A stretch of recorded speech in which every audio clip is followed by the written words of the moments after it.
Lord, today was the worst day of my life. I inadvertently had a wank in a graveyard.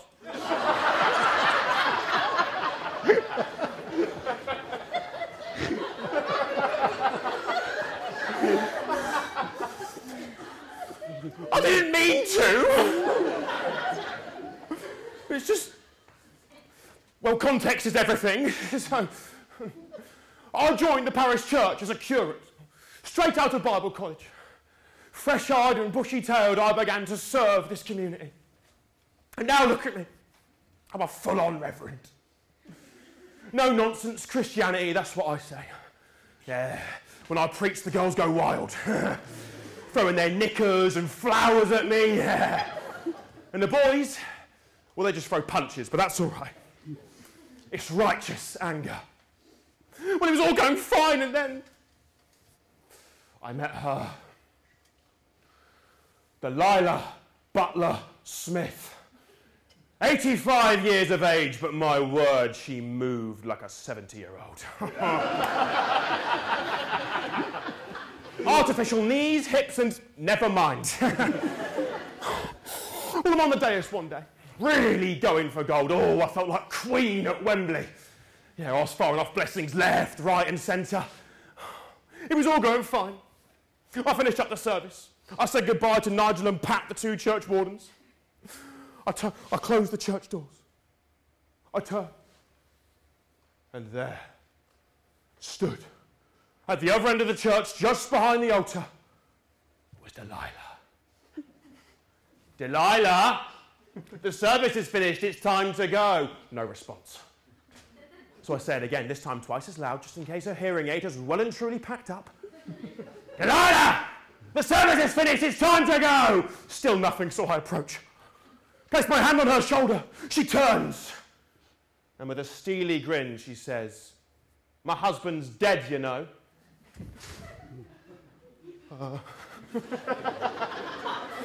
I then panic and fart a little bit. I'm sorry to hear that, Delilah. Perhaps I can arrange a counselling session.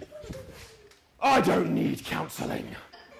I need you. And she grabbed me and threw me onto the altar. And I've always drawn a blank at what follows next. I've tried for so long to remember the hows, the whats, the whys, but I've always drawn a blank. The only thing I can say with any degree of certainty is that it was the most angelic 3 minutes and 12 seconds of my life.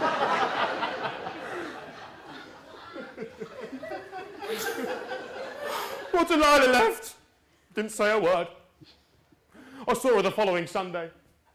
She didn't want anything to do with me. Blanked me. Time rolled on and she started coming less and less regularly to our Sunday service. She was gone. And then,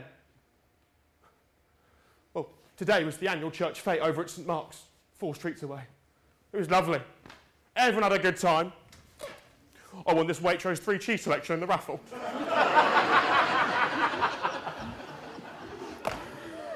Well, time was pressing on, it was starting to rain. So I thought I'd cut through St Mark's Cemetery to get home. And it was there that I saw it. A headstone that read, Delilah Butler Smith, the best you'll ever have.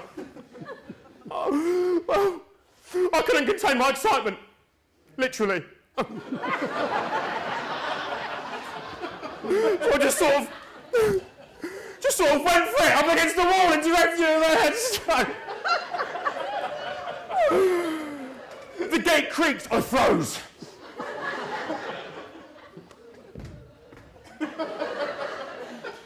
But nothing, so I carried on. It creaked again, but I ignored it. And then something weird happened, right?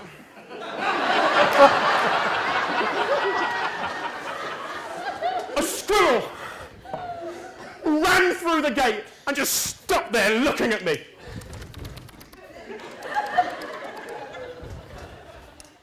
Get away!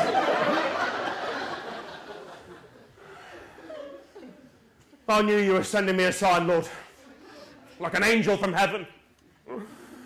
But I had to see it through. For Delilah.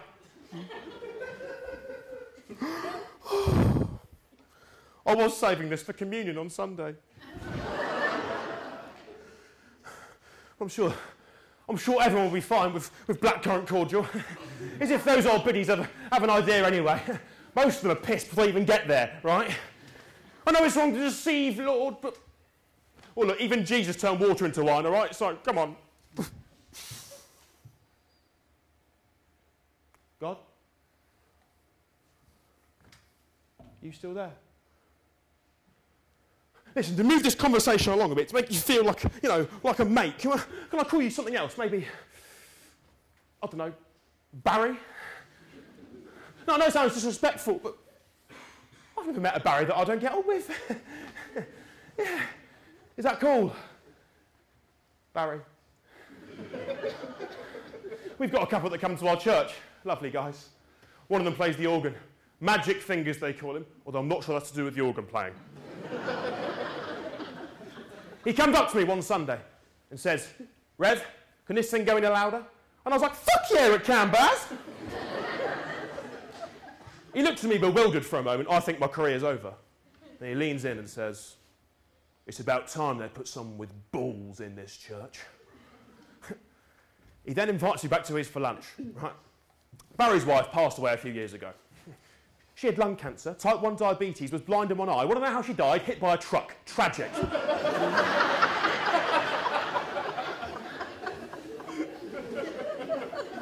So I rock up to Barry's with a bottle of 1995 Chateau Neuf de Pape. I ring the doorbell. He answers and looks me up and down, looks at the bottle and says, what's that cat piss? He invites me in to what I can only describe, right, as a bachelor pad. Sort of weird, arty lamps all over the place, strange boutique furniture. We go into his kitchen, he pours us a couple of glasses of whiskey. We cheers. And he says, here's to one hell of a night. I'm thinking, all right, game on, Barry, game on. We go into his living room, and he starts telling me all these crazy stories about the 60s, and how he used to be in a band that toured with the Beatles. He suggests we order a Chinese. He grabs the phone, I bark out an order. You know, I really think I was born in the wrong generation. The decade of free love sounds amazing, right? Girls, drugs, girls, just everything a young vicar could possibly ask for. Time rolls on. Eventually the doorbell goes. Great. The food was here. Barry goes to get it. But he returns not with a bag full of food, but with 2 Asian girls, one under each arm. He looks at me and says, you said you were hungry, so I ordered us a Chinese. I'm sat there, and this girl starts walking towards me, slowly undressing. I'm shitting myself, right? I look to my right, and Barry is already fully naked and going to town on this girl. She gives me a little dance, but I can't go through with it. Well, Barry pops out and comes over to me. He was annoyed at first, saying he'd paid for the full hour. I suggested that they double up on him, and it seemed to calm him down. He walks me out. And he says, of course you didn't go through with it. You're a bloody vicar. I laugh in agreement, but that wasn't the reason. I couldn't stop thinking about Delilah. I'm not a tainted man. Does this mean I'll never love or feel again? Oh. Barry still plays the organ every Sunday.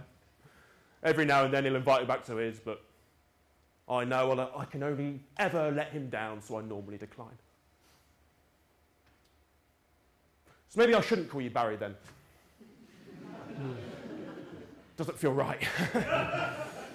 I know what you're thinking, right? These stories don't exactly scream faith. Or do they? I don't fucking know anymore. I mean, really, have you ever spoken to me, God? Really? I know I think you have. But I've never actually heard your voice, just sort of random signs that I think you've sent. I mean, how is anyone meant to know your actual will and testament? Half the Christians don't bloody agree. And why should they? We're all people, unique and individual. So if I want to get drunk with a 75-year-old man and watch him have sex with a pair of Asian prostitutes, then why shouldn't I? That's real faith. Their belief in people and their ability to shit, fuck, drink and eventually die. If I've got to lead that revolution in the church, then so be it. I could start a club. Yeah, I'll call it Hot Shot Vicars, a place for fucking faith and theology. Yeah. Can't wait to pitch that to the bishop. There's this paper, right, called the Church Times. I hadn't heard of it before starting here. So when parishioners started talking about reading an article in the Church Times, I just assumed it was some sort of weird euphemism for the Bible. Oh yeah, an article in the Church Times. Good one, Betty. But once I read this article in there, right, about this militant atheist who once stole the bishop's clothes, dressed up as him, and tried to skulk around a load of local churches getting dirt on people, I mean, why bother, mate? You walk into any place of worship on a Sunday morning, and you'll see the same old traditionalists sat in their favourite pews. They're not harming anybody. They just want somewhere to go and sing a few songs, have a coffee and a natter. I couldn't tell you what they believed. I couldn't tell you what I believed.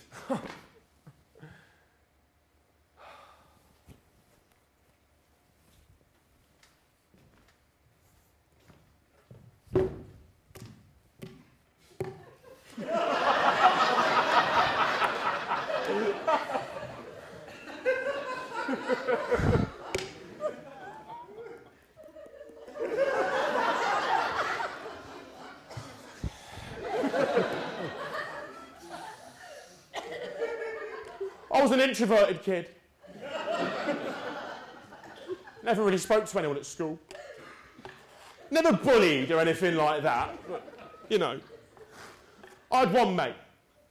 One proper mate. Jason Chambers. Lovely guy. Well, one day, Jason invites me to go to church. I go home, tell my mum, and she loses her mind, right? You're never talking to that little shitbag ever again, she said. I couldn't believe it for a second. My mum, by the way, she called herself a drinker with a temper, which nowadays we call a violent alcoholic.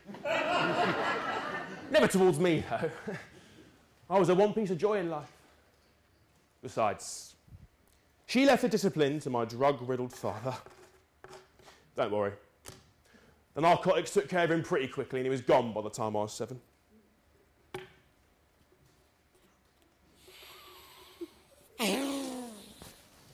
Ooh, yeah.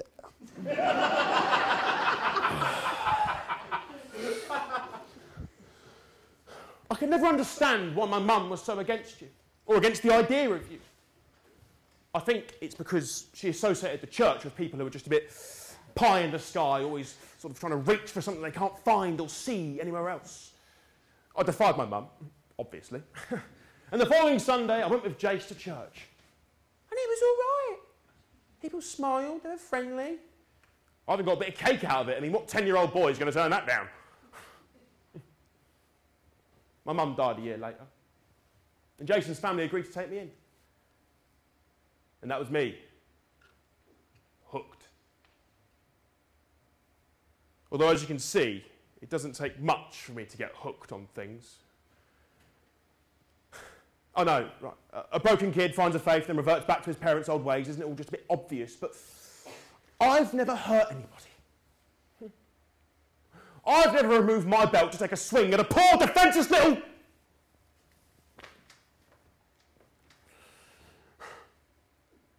I am my parents' child. I just wear a dog collar. And I've tried to substitute the violence for helping those less fortunate than myself, and I know that sounds crazy, but it's true. So yes, I drink like a fish, and stuff white powder up my nose, and have sex with elderly parishioners. But I've never hurt anybody. I'm not so sure we can say the same about you, can we? Don't feel sorry for me, right? It wasn't all bad. After we stuck my dad in the ground, Mum took me on holiday. She told me that we were going to heaven on earth. I'm sat there with my newfound secret faith thinking, jackpot! I go to school the next day. I tell Jakes my mum is sending me to heaven. He goes and tells his mum that my mum is sending me to heaven. Next thing you know, we've got social services banging on the door at 4 in the morning. Nightmare. Luckily, that blew over pretty quick. And there we were, sat on a plane. I was shaking with excitement. So I had no idea where we were going, other than the fact that it was the closest thing to heaven that one can find on earth. I look out the window, and I see this little rock floating in the ocean. It gets bigger and bigger, and finally we touch down. The plane comes to a standstill, and an announcement echoes through the cabin. Welcome to Guernsey. I look out the window, and I think, is this heaven on earth? Looks a lot like Croydon. Well, we settled in over the following days. Mum was happy. We went to the beach and I got an ice cream, which at the time was the highlight of the trip. And it's only now that I fully understand why my mum thought it was heaven on earth, right? I mean, she had literally nothing to worry about. It was just me and her, happy. I went back every year to that island paradise. When I was living with Jace, I begged his family to take me back, and they did. It's amazing how geographical locations can just do stuff to people's hearts like that. Once I was 18, I knew I had to serve in some way.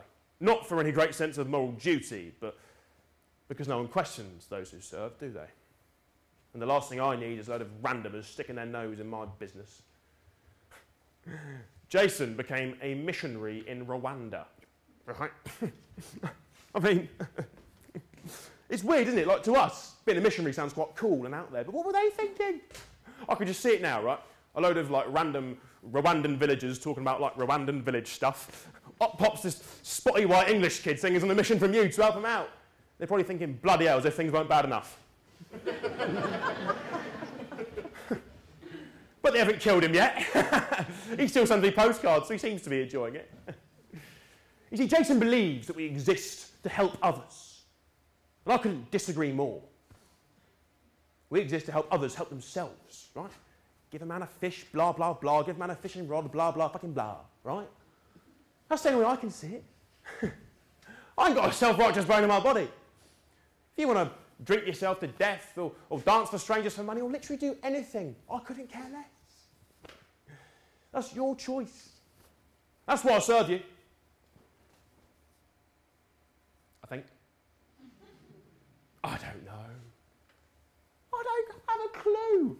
Everyone says they know, but they don't know. No one knows. No one knows a fucking thing, right? All I can say is that I am madly in love with a dead parishioner. And if I don't consume something soon, then I might faint.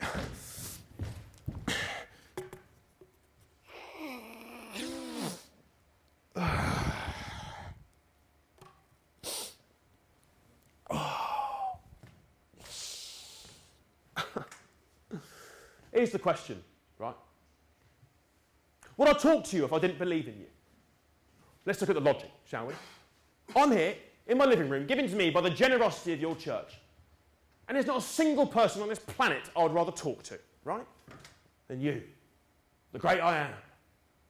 I'm young, relatively good looking, right? I've got a shit-hot metabolism, right? I should be at the pub with my mates talking about girls and football and what everyone's going to make in next week's pottery class. Just normal stuff.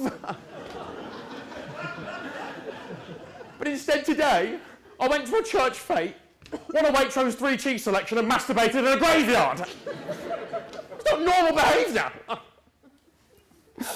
I haven't even written this week's sermon. Truth be told, it literally does not matter what I say.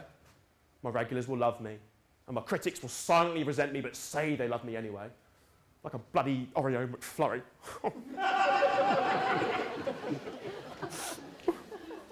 I think I'm going to talk to them about acceptance.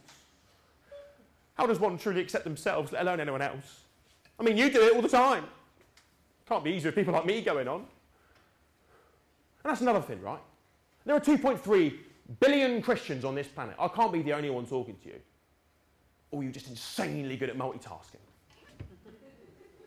I guess that comes from the whole, God thing, doesn't it? It's been a bit of a one-way conversation. But that's your game, isn't it? Let the people figure it out. Tell me you're real!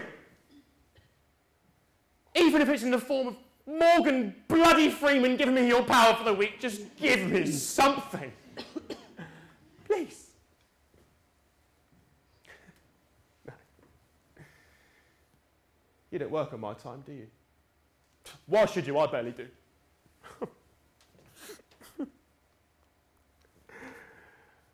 But you know all this already, don't you? Imagine if people were watching this conversation. They'd think I'm insane. Maybe they're right. I don't know. I'll get there. One day. Whenever that is. Hopefully I'll see her there.